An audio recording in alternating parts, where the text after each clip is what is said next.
What's going on? We are officially 1 week away from the Arizona Cardinals veterans and rookies reporting to training camp. And here we are on PHNX Cardinals, part of PHNX Sports. Bo Brack, and I'm excited to be joined with Fox Sports 910's morning host, Jody Oehler, host of The Drive. Jody, what's going on, my man? Bo, it is so good to see your beautiful hair, your scruffy face. I love it. I'm in. Oh, man, I can't wait to maybe get to our ad reads today because, and that's weird to say, because you think here I am years removed from being the executive producer of your show, that I might have grown up, but we're going to talk about accountability today as far as Kyler Murray. Wait, is there boner talk? Is there boner talk? There's no boner talk, but man, there is a tale of a lack of accountability that will blow most of our viewers and listeners' minds, and I'm glad you're here to witness it today. But we're going to talk some Kyler Murray. He has been the topic on The Herd a lot recently. Your boy, Jason McIntyre, keeps talking about him in the Cardinals organization, called the Cardinals organization a sinking ship. And then our old boy, Steve Keim, showed up today. Keim was on the airwaves with Colin Cowherd, and he was talking about the guy that he drafted, pivoted off Josh Rosen to take number 1 overall in 2019. Can't wait to hear what Steve had to say about Kyler Murray, and then we'll get into the future of the running back position because it seems to be a hot topic these days, right? I mean, running backs they're out there. They're basically like the writers right now. They're out picketing. They're trying to prove their worth to everybody. They are the number 1 pick in fantasy football, but they are not the number 1 compensated position in the NFL. You know, should Monty Ossenfort, how should he approach the running back position? We saw how Steve Keim would approach the position. He'd probably just throw a ton of money at it, but I'm interested to hear what your thoughts might be on how Monty Ossenfort would approach the position beyond 2023 after they kind of get out from under James Conner running back position. Before we get into the juicy Keim quotes, or, you know, that's what we'll call it for right now. But what are your main takeaways so far with the Cardinals reset that went down this offseason? Yeah, I mean, it's needed, right? I don't think there was any other way to do it. It's funny you mentioned Jason McIntyre calling the Cardinals a sinking ship. This ship sunk 6 months ago. It was the Ocean Gate NFL version. I mean, it's done. It's over. I don't know if that's too soon to make that joke, but this team sunk. It's at the bottom. And what I'm encouraged by, Bo, is like the last few months have been this team finding itself a little bit, right?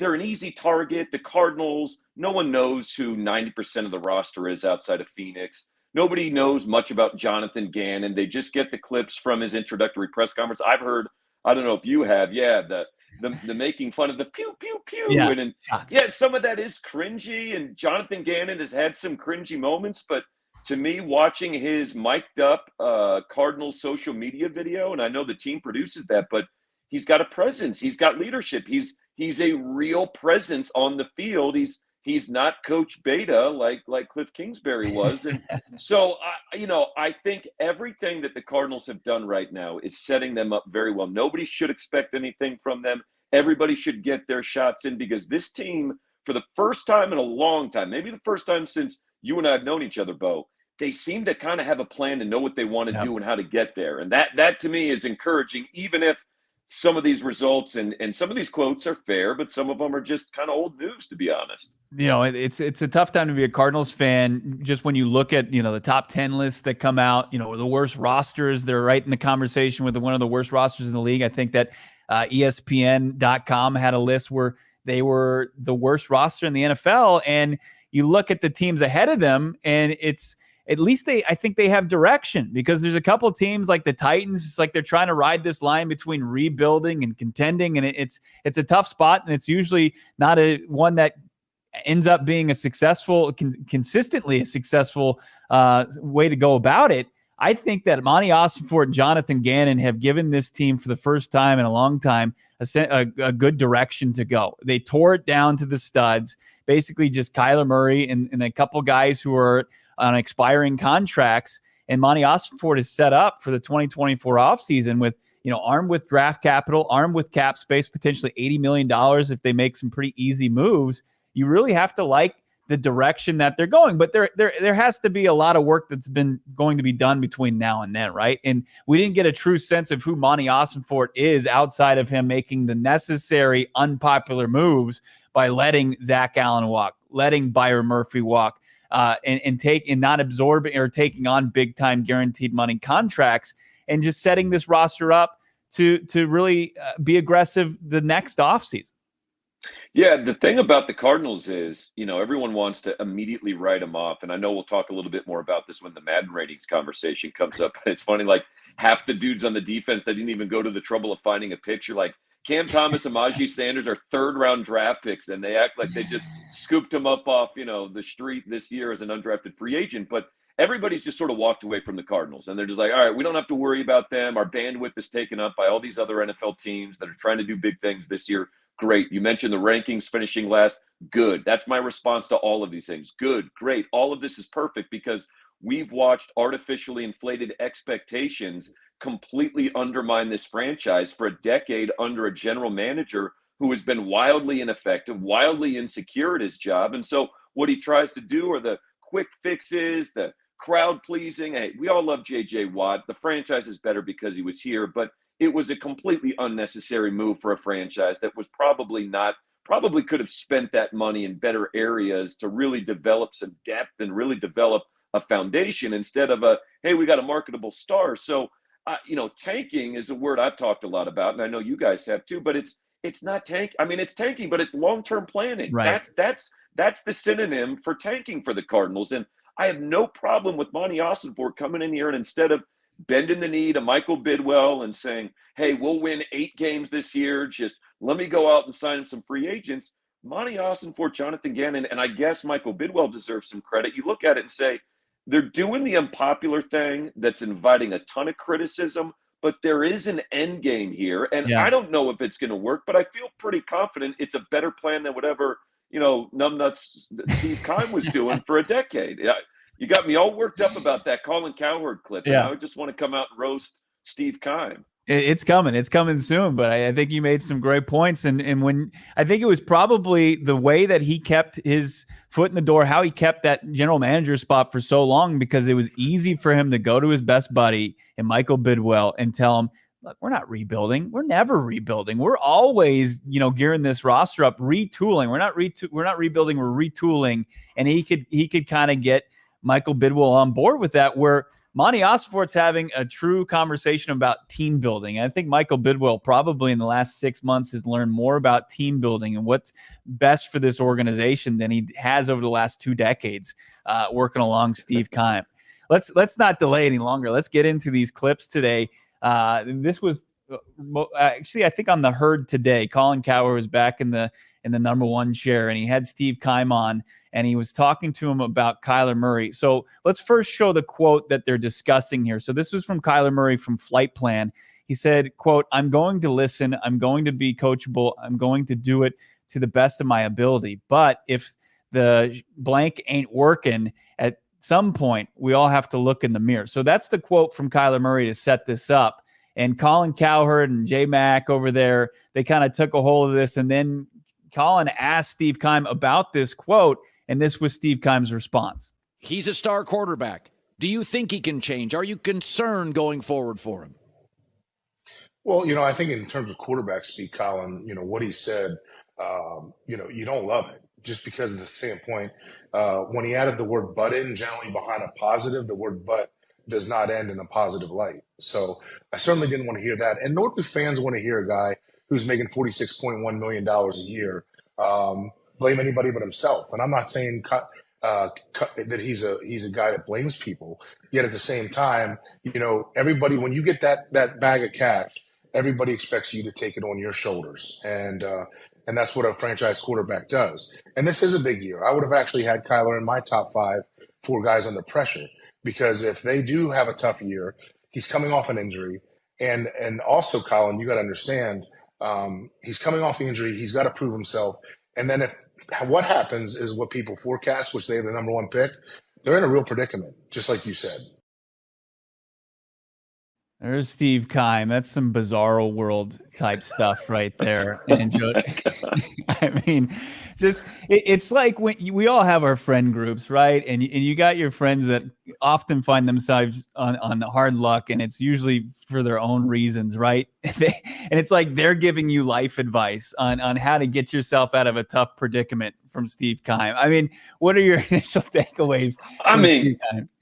First of all, you can be the official judge in this. Can we take the gloves off for Steve Keim post? Yes. I'm stepping down. I've got some personal health issues. I need some time. Like, can we just treat him like a grown-ass man? Because that is the most ridiculous. Can I cuss on this? Am I allowed to drop an occasional spicy word? Absolutely.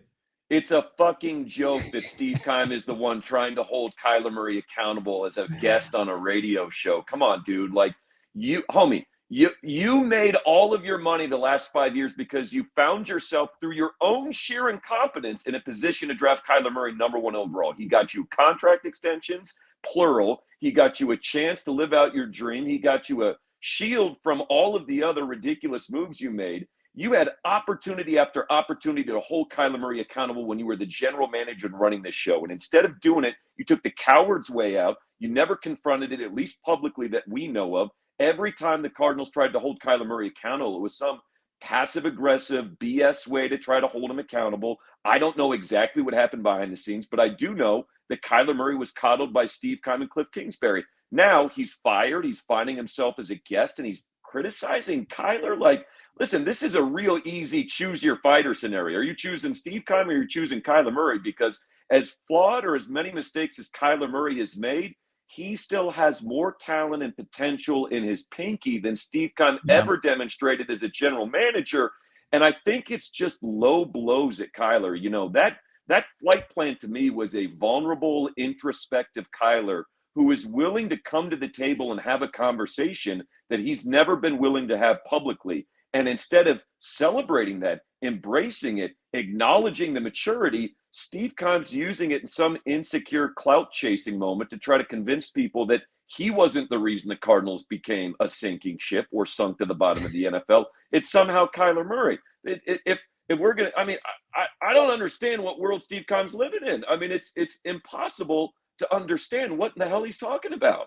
Yeah, it's delusional, no doubt about it. It's crazy, as I said. It's a bizarro world, and it's him kind of nitpicking. He's saying, but he used but, and then he went on to complete. Like, what was that point?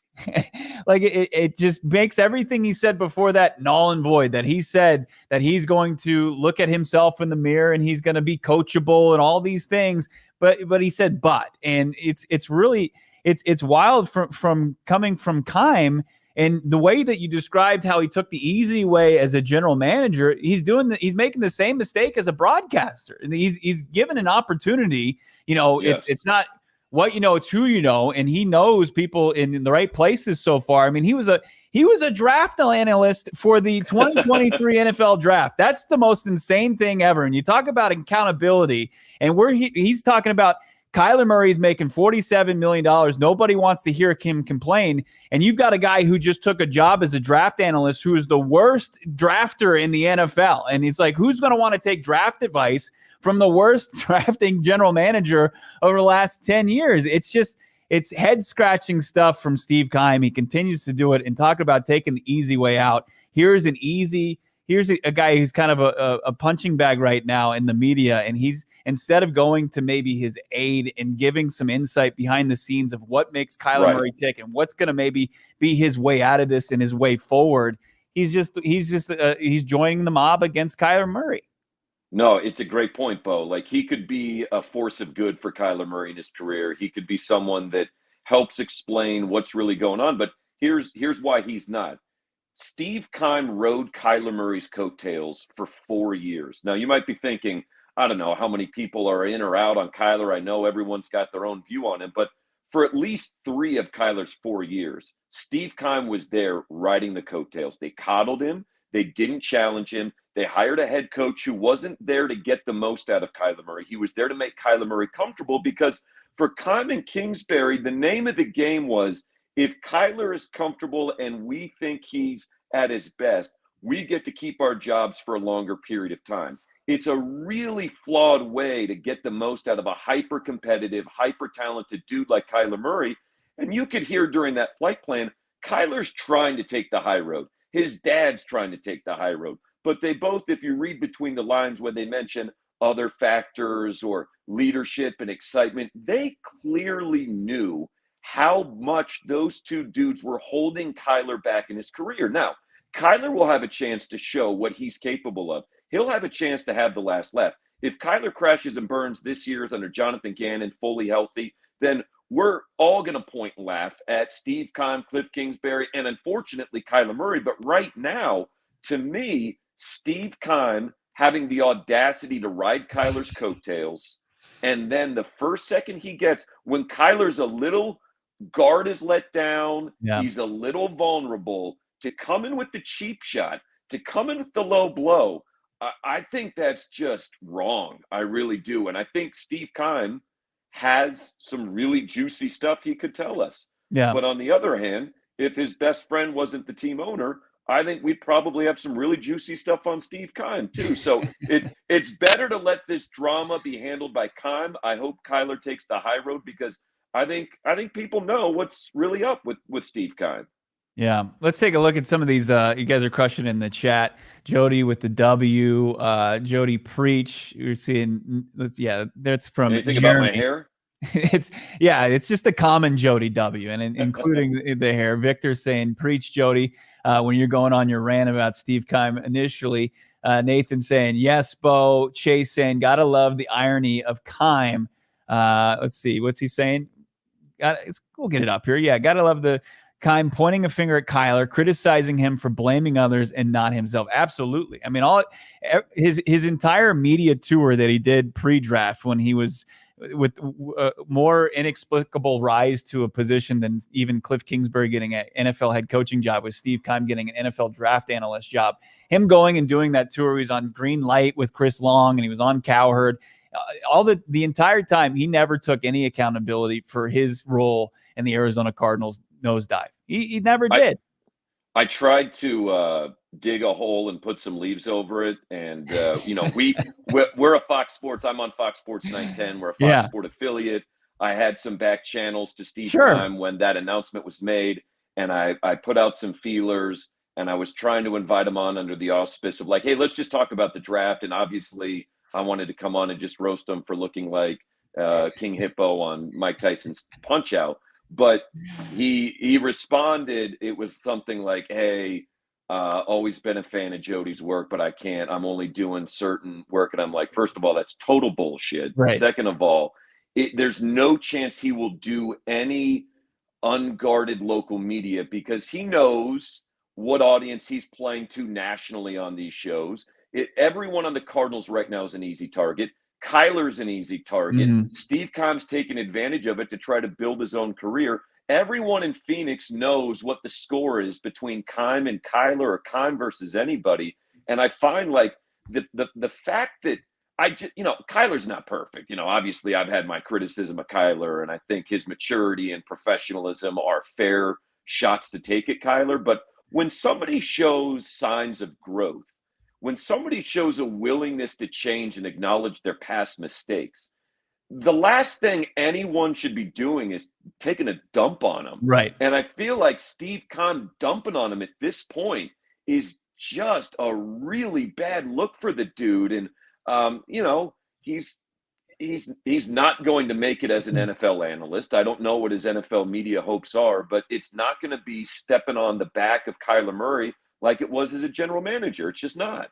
Yeah, there's more comments coming out of the herd, and I'm not trying to put them on blast. I think Colin Cowherd actually does some really good work over there, and we'll get to that. And we talk about accountability. Let me tell you a story about the biggest lack of accountability, and I'm glad Jody's here for it. I ran home today and got some lunch with my wife and my son, and I was driving back to work, and I completely ignored that the gas light on my truck had come on, and I ran out of gas for the first time in my life. You did. I ran out of gas when it was a balmy 1:15 out, about 2:00 today, and power steering's going out of my truck. I'm just kind of coasting this thing to the side of the road like an idiot, right? And luckily, just in the distance there, like a beacon, is Circle K. Our friends over at Circle K that we're partnered with.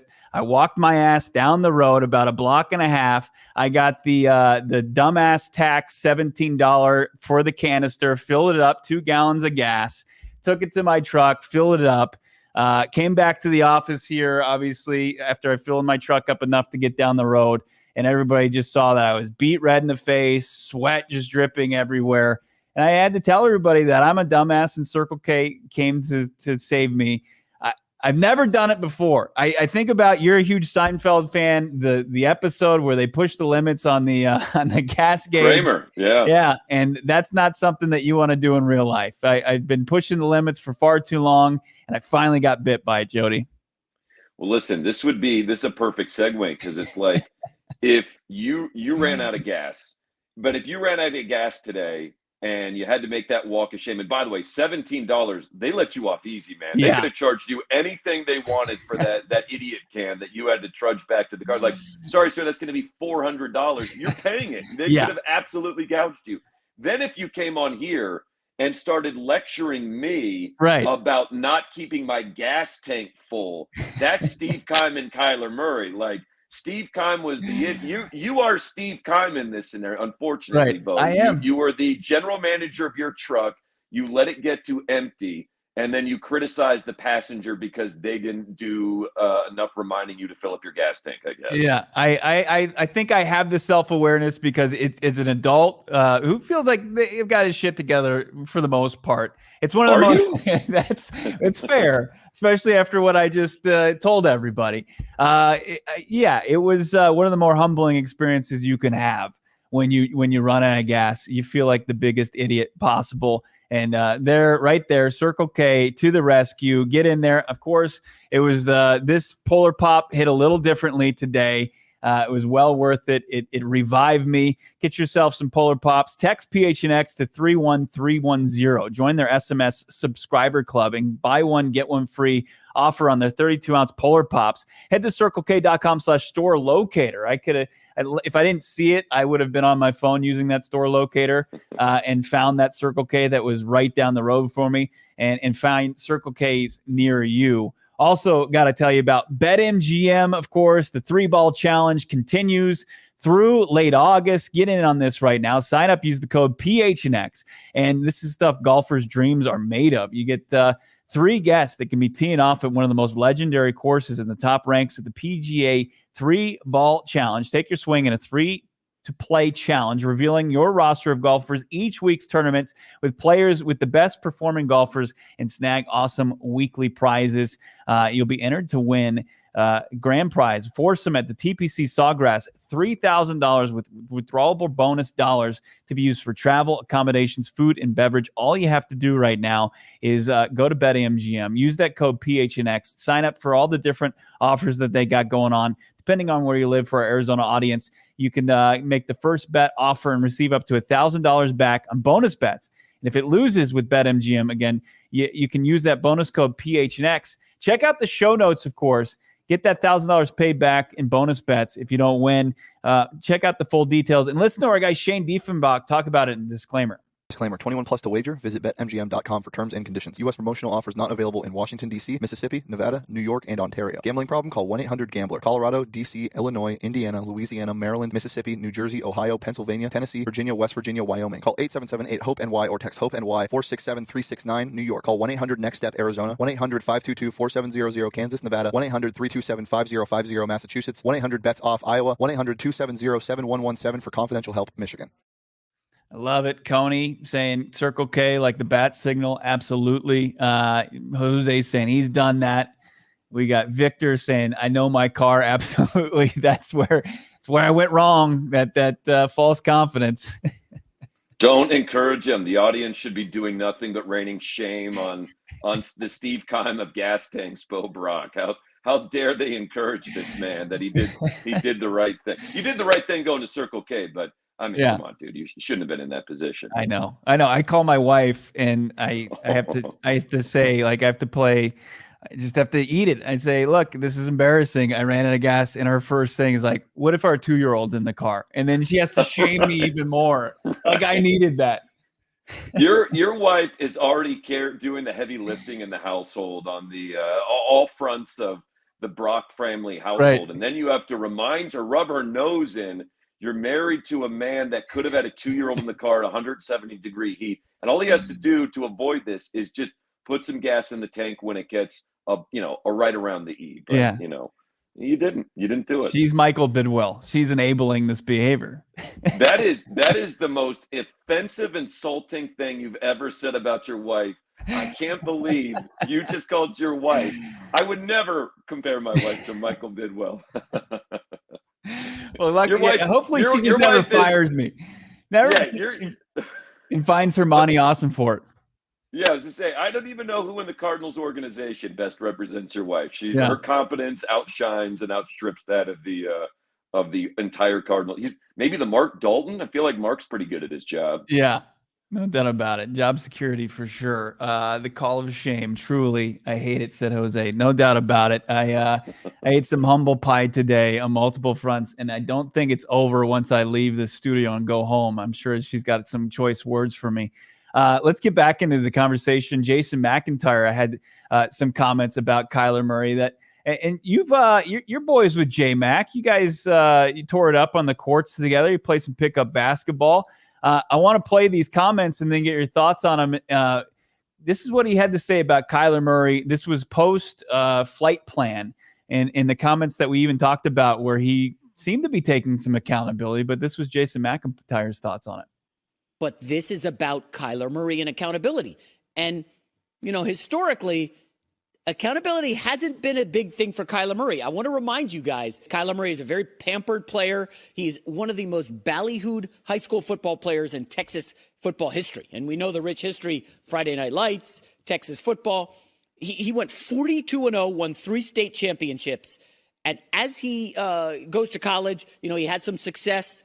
Mild success at A&M, then transfers to Oklahoma, sits behind Baker Mayfield, wins a Heisman Trophy, and he's going to the draft. Everybody says he's going to be number 1. I'm sure some people will say, listen, J-Mac, ease up on this kid. He was a college kid going to the NFL.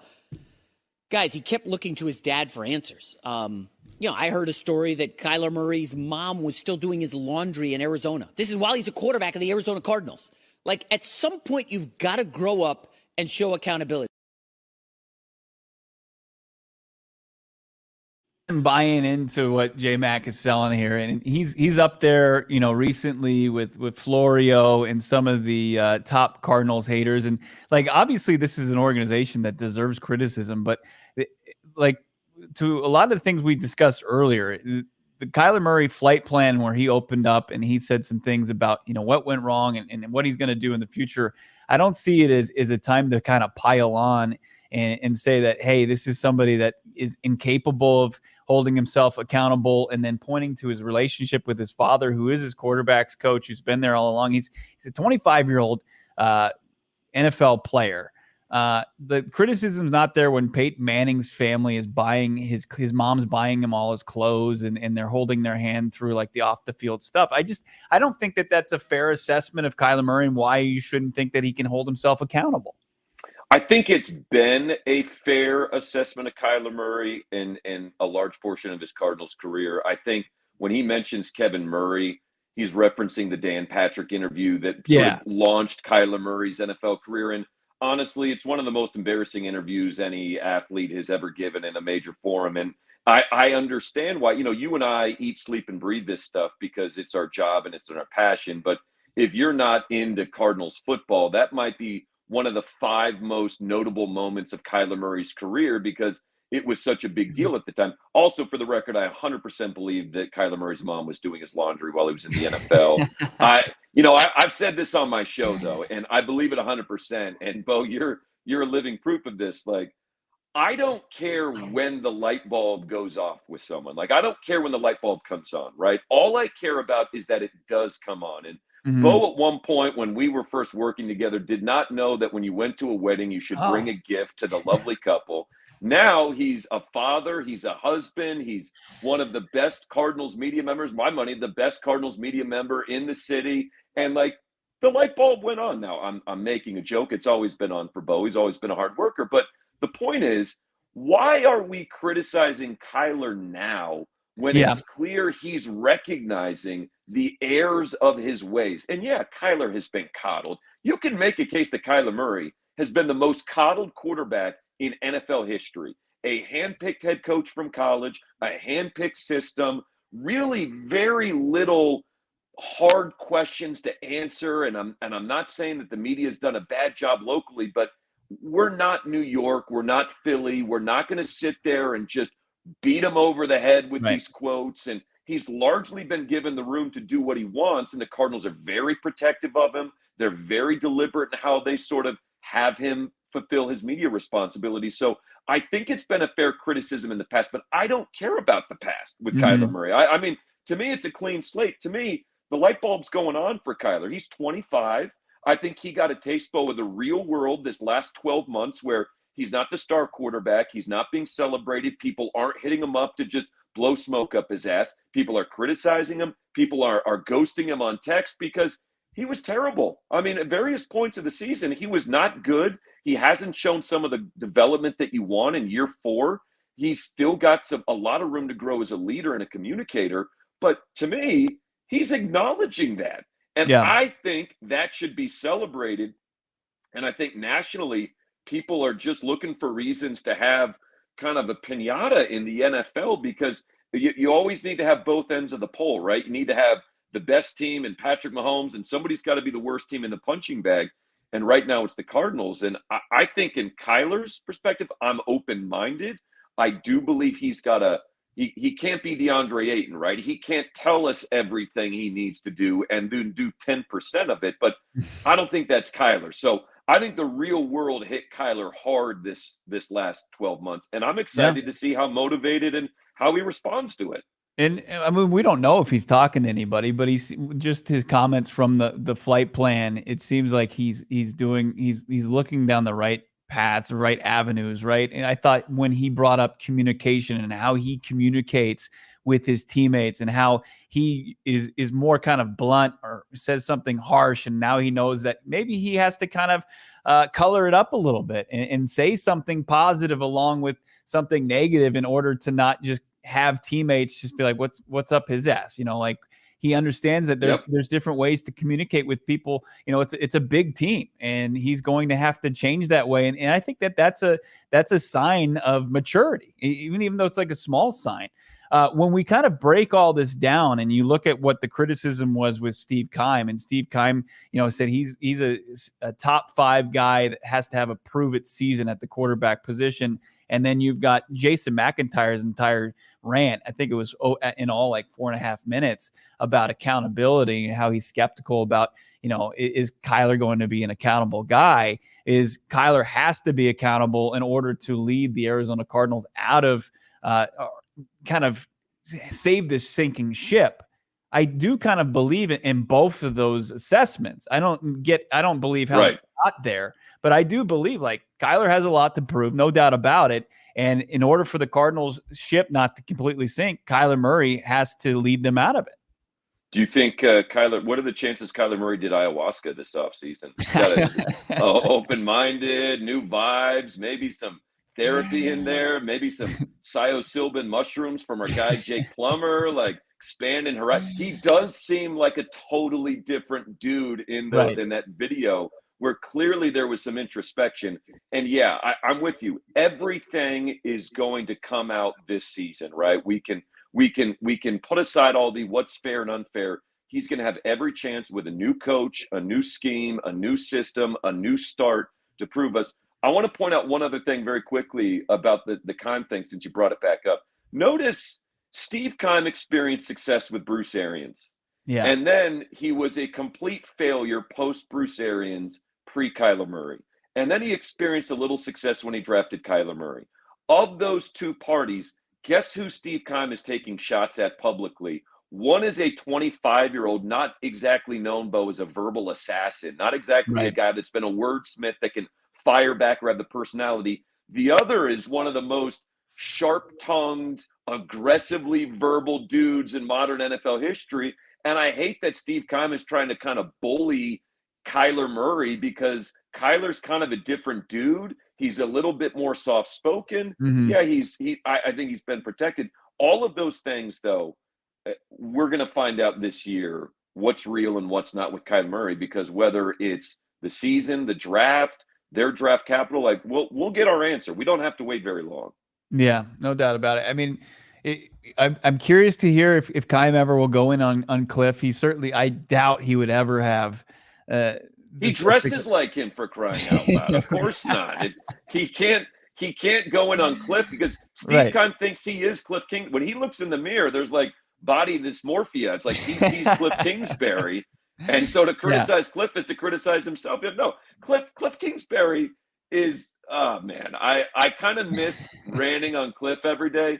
He was the least qualified head coach in NFL history that Steve Keim hired and saddled Kyler Murray with a predictable, bland offense for 4 years. And yet Kyler Murray's the one that was responsible for the team. Meanwhile, it's all a joke. It's Kyler's time, and I'm excited for him. I really am. Cliff Kingsbury is not qualified for a lot, but he would be qualified to be a spokesperson for Shady Rays. Shady Rays, of course, are sunglasses partner here at PHNX. We love Shady Rays. Take advantage of the best deal of the season. How about use the code PHNX? Get 50% off 2 or more pairs of premium polarized sunglasses. Check out their store location now up in Kieran Commons. You can check out all the products that they have to offer right there in North Scottsdale. Then jump online, take advantage of that using that promo code PHNX for 50% off 2 or more pairs of polarized sunglasses. Try for yourself the shades rated 5 stars or more, or 5 stars by over 250,000 people. Also, maybe a lot of this conversation, somebody had a bad experience with a tainted gummy or a gummy that was not made by our friends over at OG's Brands. OG's Brands, Arizona's original cannabis kitchen. They make your gummy experience exactly what you want from it. They are flavoring life, and they are the solution to a lot of the problems that you experience with any of your gummies. They've got the sleep edition that's going to help put you to sleep, keep you asleep. It's the delicious aquaberry flavored gummy. Also, OG's, they've got their new mix bag where you can figure out if you like the fruits, if you like the creams. Take advantage of their new seasonal flavor, Pink Lemonade. Check out all their products, ogsbrands.com. That's OGEEZbrands.com, and follow them on your socials at OG's Brands. You can find them in your local dispensary. Got to be 21 years or older. So a lot of fun looking back at Steve Keim after his comments today, but now we look forward. Monty Ossenfort, seems like the Cardinals are in better hands for sure. Kind of handcuffed because he was cleaning up the absolute mess that was left over by his predecessor, Steve Keim, who unceremoniously resigned at the end of the season. But, with all of these running backs in the headlines, coming forward and kind of trying to lead the charge to higher salaries and them being compensated what they feel is fairly. We see a lot of guys franchise tag, Tony Pollard, Josh Jacobs. We've got, Derrick Henry at the end of his deal. Producer Sean, I think we have some notable free agent running backs this next offseason. Saquon Barkley as well, who looks like he's poised to, he doesn't want to play on the franchise tag, but eventually could. That's a storyline to follow along with is the Giants are set to come to the State Farm Stadium week 2. But Jody, when we look at the future of the running back position for the Arizona Cardinals, it seems like James Conner's probably playing, at least under his current deal, his final season for the Cardinals. You think that Monty Ossenfort is a draft and develop guy, or that he could dip into the free agent market if he's armed with $80 million, even the Kyler Murray cap hit? Could he do what many others don't, spend money on the running back position? He shouldn't. I mean, everything that we've said good about Monty Ossenfort's going to go away if he goes away from James Conner at $7 million and adds to that at the running back position. James Conner is the 7th highest paid running back in football this year.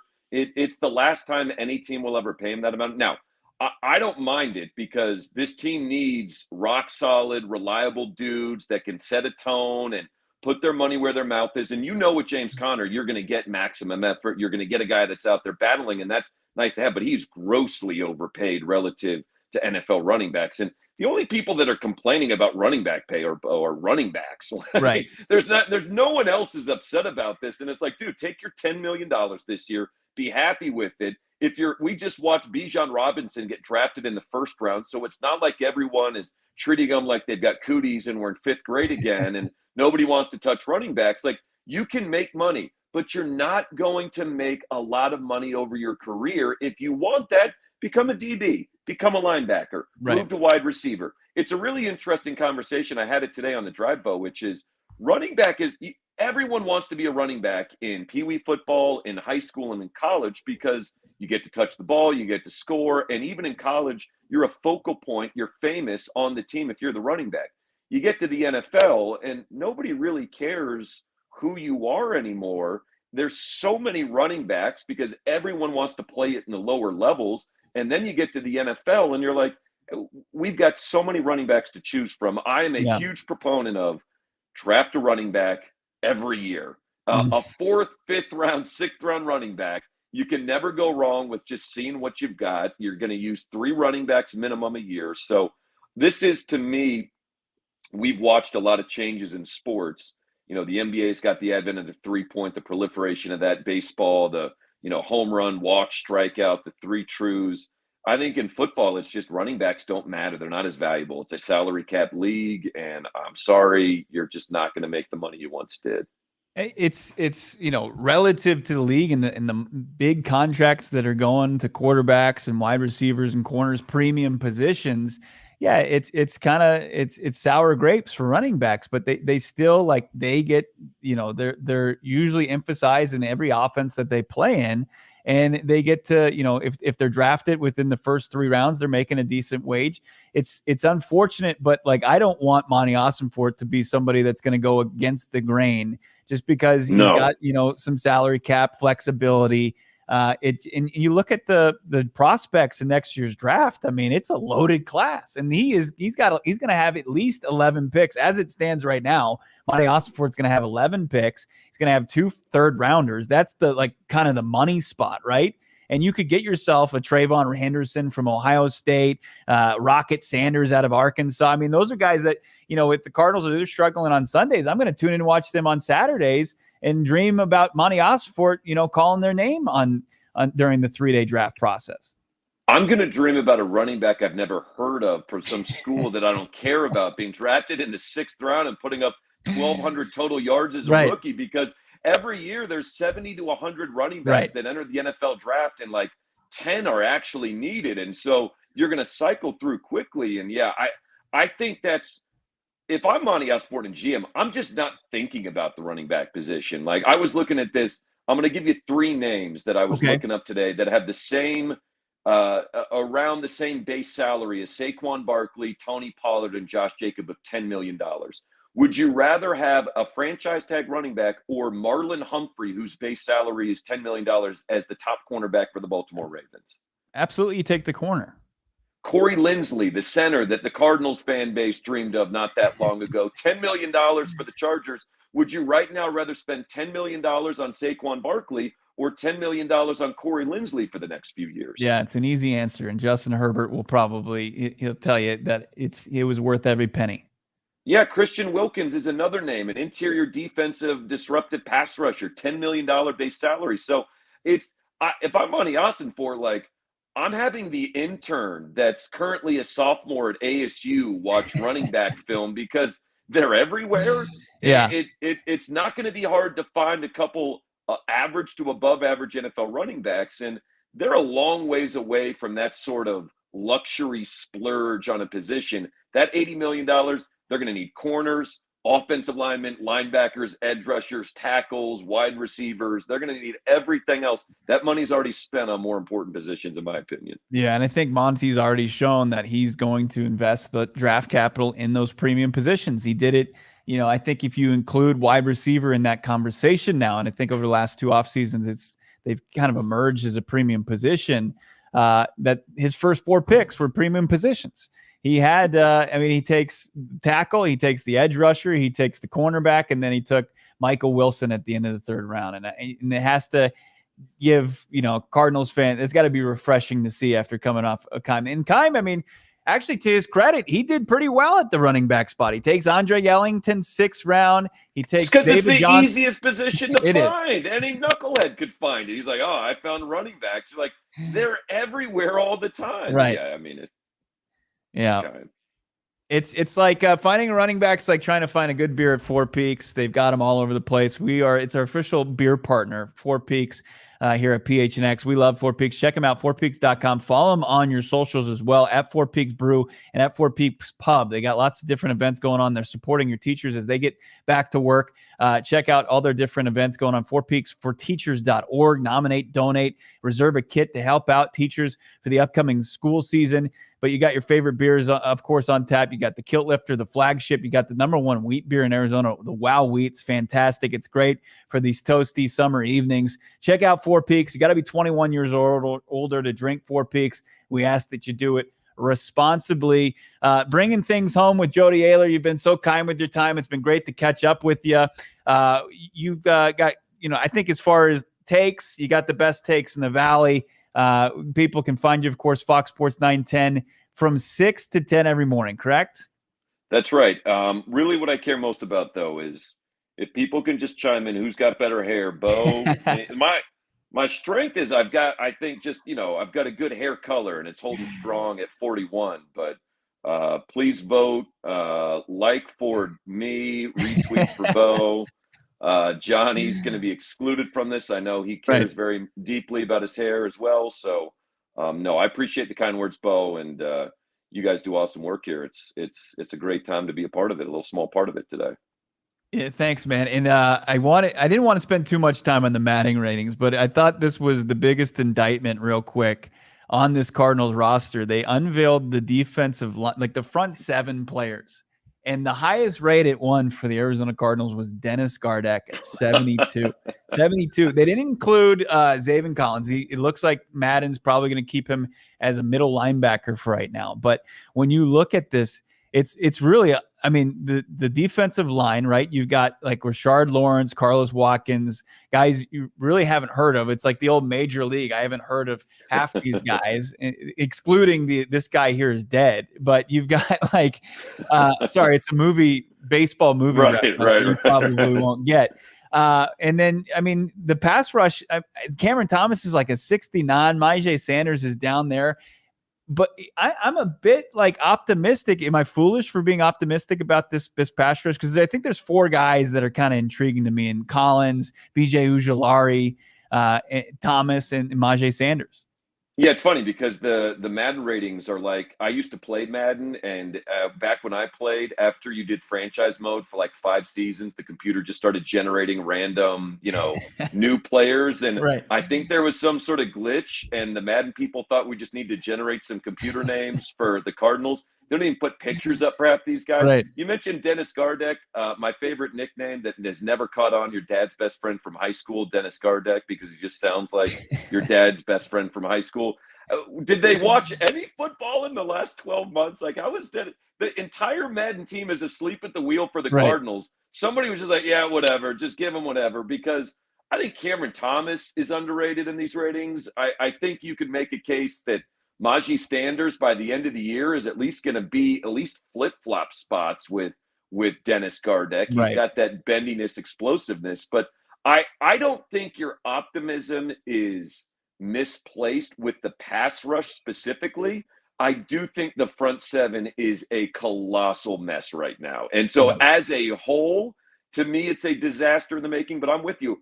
I'm intrigued by Zaven Collins. See quarterback, get quarterback, to me, is a lot easier for Zaven Collins to process than being the traffic cop as a middle linebacker, dissecting every movement in front of him.